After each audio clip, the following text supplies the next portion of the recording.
Hey, I'm Bob at ILikeToMakeStuff, and this is Billy. Hello there. Actually, it's the Billy cabinet from IKEA, and it's honestly pretty great.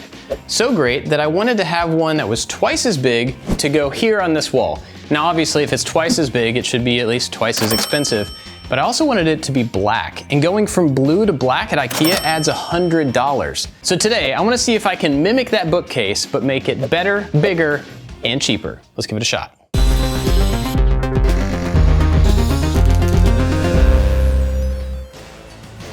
Now, pretty much everybody knows that IKEA furniture is not supposed to be heirloom furniture. It's great for what it is, and what it is particle board. Pretty much all their pieces are particle board wrapped in some sort of a melamine, and I'm not gonna change that. So I'm gonna use some black melamine, but I'm gonna be using 3/4 inch instead of 1/2 inch. It's gonna be a little bit heavier, but definitely stronger. Also, on the back of this cabinet, that back panel is blue cardboard. I'm gonna improve that a little bit by using hardboard instead. I've got a whole plan for this thing built in Fusion, so let's go take a look at that, and I'll show you how I'm gonna improve the doors too. Okay, so I've got the double Billy bookcase pulled up here on IKEA's website, and it is $558. Now, part of that is just convenience. It's gonna make it easier to just buy something that you can put together. So my goal is to, let's say, try to beat that price by at least $100. And if I can do that, then it's gonna be worthwhile for me because I enjoy making stuff like this rather than just putting it together. So here's my design. It's basically the exact same thing, except the big glass doors. Instead of having 4 separate doors that run across the whole thing, I wanna have 2 doors across, which means I can use bigger panels of glass and have fewer dividers to break up the things that I'm trying to show off on the inside. Those big pieces of glass are readily available in 30 by 36 inches at the home improvement store. And that's actually where I started designing this in Fusion. I started with the glass and built everything else around it because I knew it's a size that I could get pretty cheaply. Now, pretty much every time I talk about making something cheaper than you can buy it, there's always a few comments that talk about the tools. There's usually one that says something like, yeah, I could do that too if I had $20,000 worth of tools. And honestly, that is a gross overestimation of the cost of tools. Plus, you don't have to have the nicest tools to make something that you want to have. Anytime that you invest money into a tool, it's something that you can use between multiple projects, and you're honestly investing in your own potential to make the stuff that you want to have. So I'm going to take the cost of tools completely out of this. I use those tools for all sorts of things, not just this one project. Now let's talk materials. So we've got 3 sheets of black melamine. I was able to get this locally at Menards, and it's pretty inexpensive. The only downside is that the edges get trashed in transport, so you pretty much have to trim off all the outside edges. And this stuff is called hardboard. We're gonna use this for the back panel. It's about 12 bucks a sheet. It's 1/8 of an inch thick, and it's super easy to paint. Then for hardware, we've got a bag of hinges from Amazon and a roll of black melamine. This will cover up the cut edge of those panels we got. Since I modeled this thing in Fusion, I was able to generate some cut lists, and so now I can use this to do a whole lot of work at the table saw. This video is sponsored by Factor, and if you've not heard of Factor before, you've probably heard of their parent company, HelloFresh. I've got 4 kids, and so we are constantly going to practices and games, and even though we try to have all of our meals together at dinner time at the table, a lot of the times somebody gets home late and still needs a healthy meal. Factor provides really great single-serving meals that are clean eating and easy to make.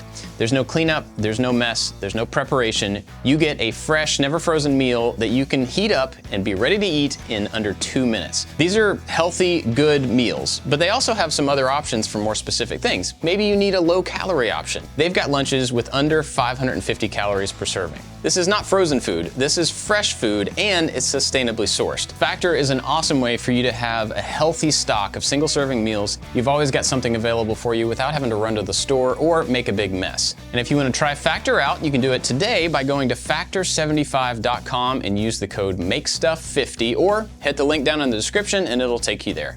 It's definitely worth it. It's good stuff. Go try them out. Big thanks to Factor for sponsoring this video. All those pieces are cut, and I could not find my mask, so I wanted to make sure that I pointed out that cutting particle board and MDF and anything like that is super dusty. It threw it everywhere and made a huge mess. Take the time, find a mask, and put it on. I wish I had. But moving on, now we need to figure out exactly how to put this thing together since all the pieces are cut. The construction here is extremely simple on purpose. It starts with a box, and you can put those corners of that box together however you want. You could use biscuits, you could use dowels.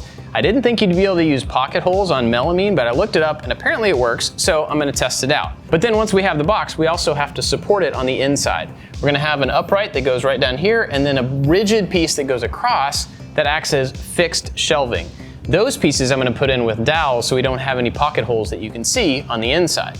But before we do any of that stuff, I wanna make allowance for adjustable shelves on both of the insides, which means I have to drill a whole lot of holes using a jig. So I'm gonna be using a shelf pin jig to drill all these holes. It's a very simple jig and you could actually make one yourself if you wanted to, but basically it's a little frame that has a bunch of holes in it. This thing is really easy to use and comes with the drill bit and the pin. Let me just drill a hole and I'll show you how it works.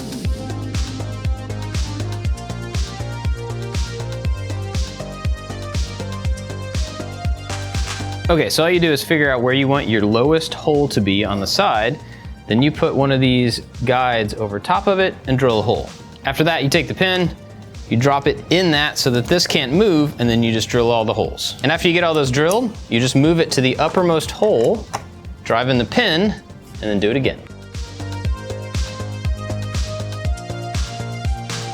Now, one of the problems with melamine is that this top coating of the color, whatever it is, chips off really easily. So all of the edges have some chipping on them, and when you drill holes, it's gonna chip out around the hole. Luckily, a black Sharpie pretty much perfectly matches this color. And so if you color the outside of each one of the holes and just kind of wipe it off with your finger, it disappears. Are you sure about that?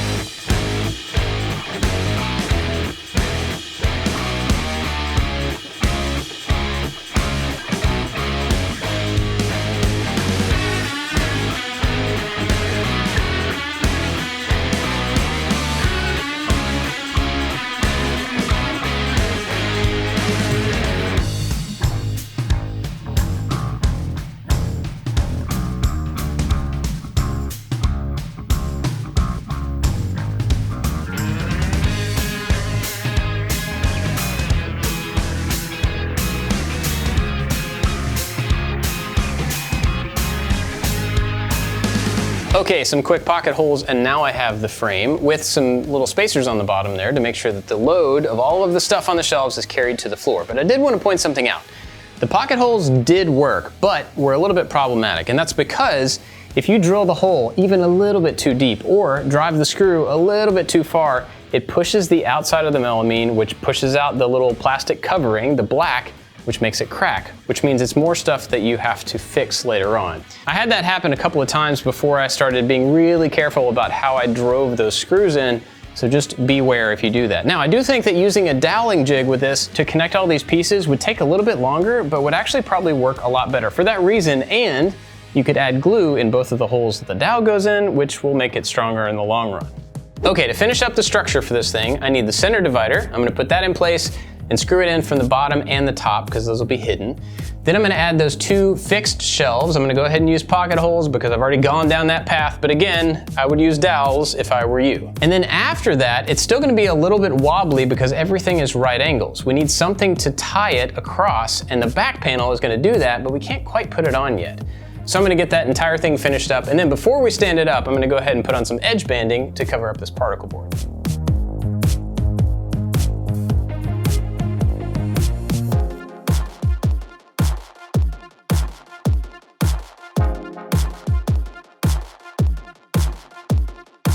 Let's talk doors.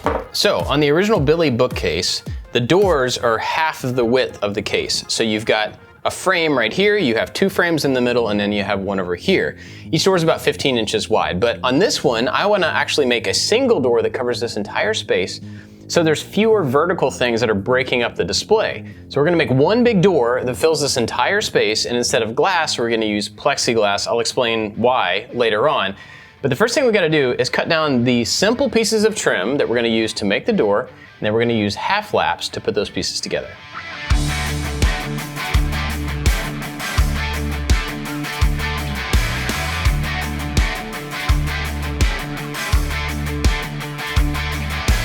The pieces that I cut down for the doors are 1x3s, and I wanted to point that out because if you buy a 1x4, you're gonna have to cut some of it off, you're gonna waste material, and you can buy it this size, and it's actually a really good size for a door frame.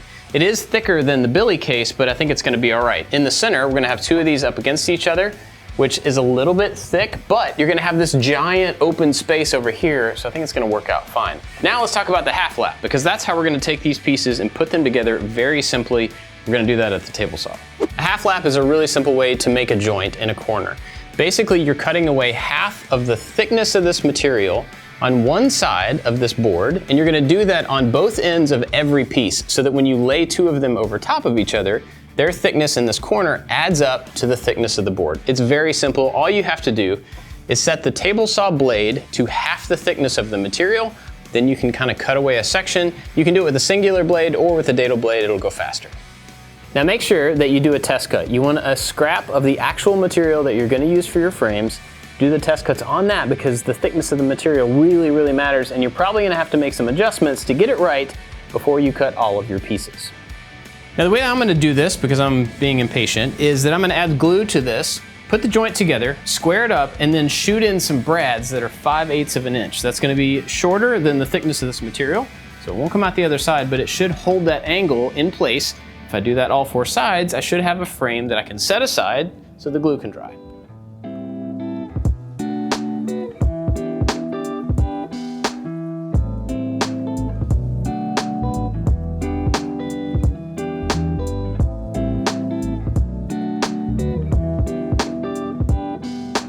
The door frames are put together, and next I have to fill them with some glass. I'm gonna use plastic, and this brings me to one of the big things that I've changed. So far, this thing is pretty much identical to the one that you would get at IKEA as far as materials go.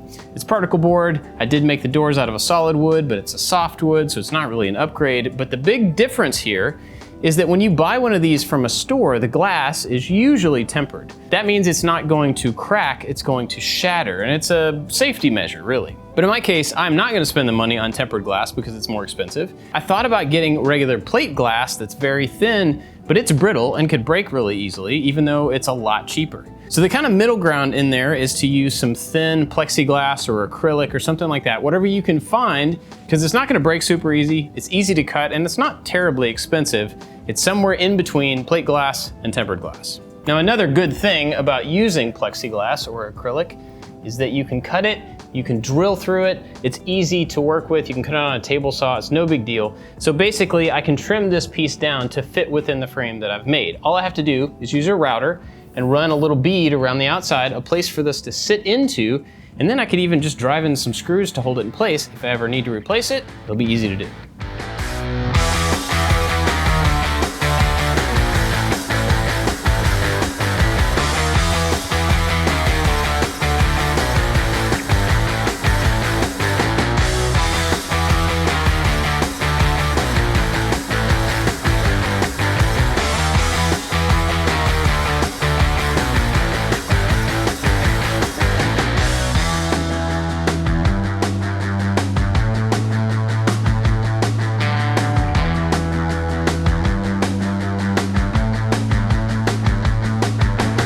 The hinges are on all the doors, and the last real assembly thing here is to put the plexiglass in the frame. Now there's a bunch of different ways you could do this. You could glue it in, you could put in glazing points around the backside. I decided to model and 3D print these little brackets, and these have a screw hole in them, so I can just drive in a screw to hold the plastic in the frame. I've also got a really tiny little indexing line there, which will make sure that they get in the right spot all the time, not too close to the edge, so the screw doesn't split the wood. Also, these are really tiny, so I could print a whole bunch of these in no time at all. Of course, you don't have to have a 3D printer to do this project, but it's handy.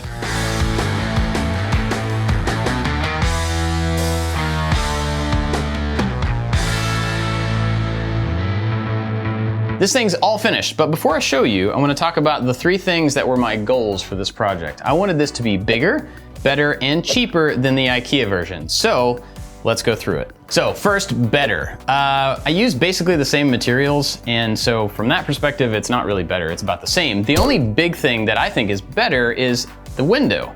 These windows are much larger than the ones on the IKEA version. Instead of having all the vertical slats, you've just got a bigger area to look through. So I think that's better, but overall, it's basically the same. Bigger, it is objectively bigger. I made this thing a little bit wider, a little bit taller, but about 1.5 inches deeper. So just from a volume perspective, it is bigger on the inside. Cheaper. This thing in materials cost about $350. Of course, that doesn't take into account the tools, but that's $350 versus the $558 at IKEA. So it is absolutely cheaper to build one of these things yourself. But is it worth it?